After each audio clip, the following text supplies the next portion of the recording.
货，我要生存权，我要治病。我不会写这个单子，本身我签字，我签掉。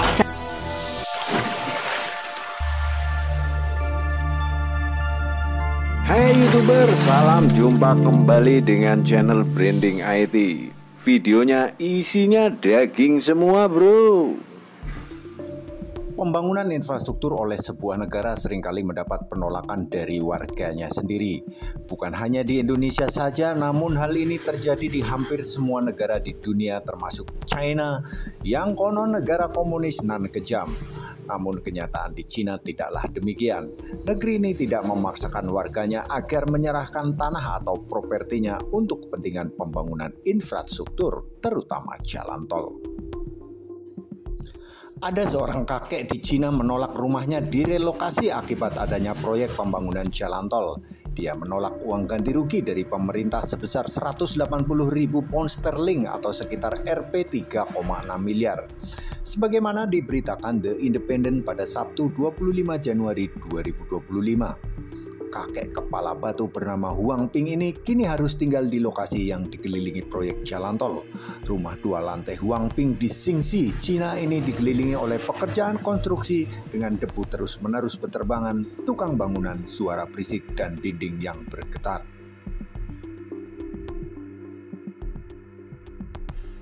Namun kakek ini sekarang menyesal karena tidak mengambil uang ganti rugi pemerintah Cina dan khawatir akan seperti apa tinggal di propertinya setelah jalan tol dibuka pada tahun 2025. Dengan penuh penyesalan, kakek Huang Ping mengatakan, jika saya bisa memutar waktu, maka saya akan menyetujui persyaratan pembongkaran yang mereka tawarkan.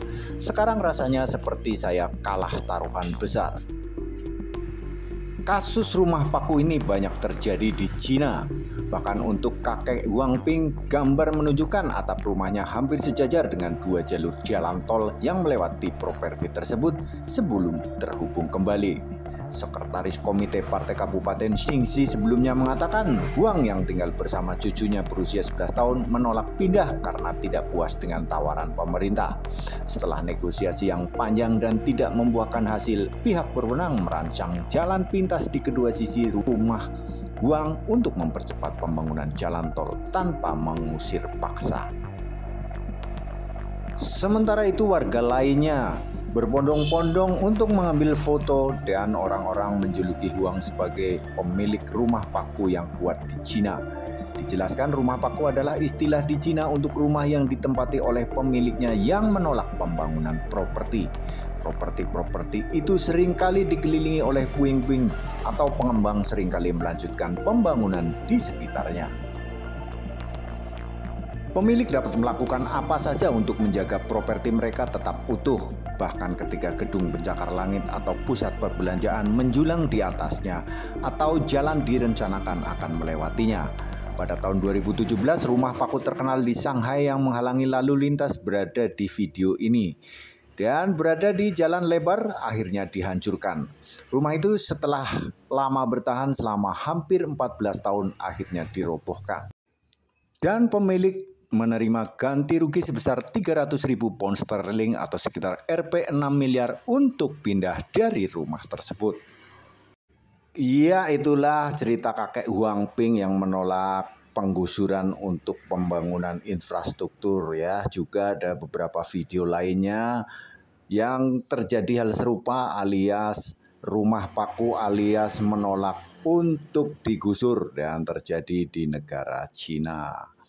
Ya, kalau bahasa Jawanya mungkin disebut sebagai orang sengkek ya, atau mungkin kepala batu, atau mungkin istilahnya adalah hak asasi manusia atau hak menolak. Ya pokoknya kalau bahasa gaulnya mas sengkek aja dah. Iya, kalau warga Konoha sih tidak rewel-rewel amat lah, ada 1-2 orang gitu ya untuk pembangunan infrastruktur asal UGR-nya tidak merugikan atau balik modal sedikit untung ya sudahlah, itu untuk pembangunan masyarakat, peningkatan kesejahteraan bersama. Oke, Admin senantiasa selalu berdoa semoga kita semua selalu dalam keadaan sehat waras bedigas, akas selalu duwe beras, jangan sampai isi dompet terkuras amblas. 我不会像那个男子，分成我前死，我前脚。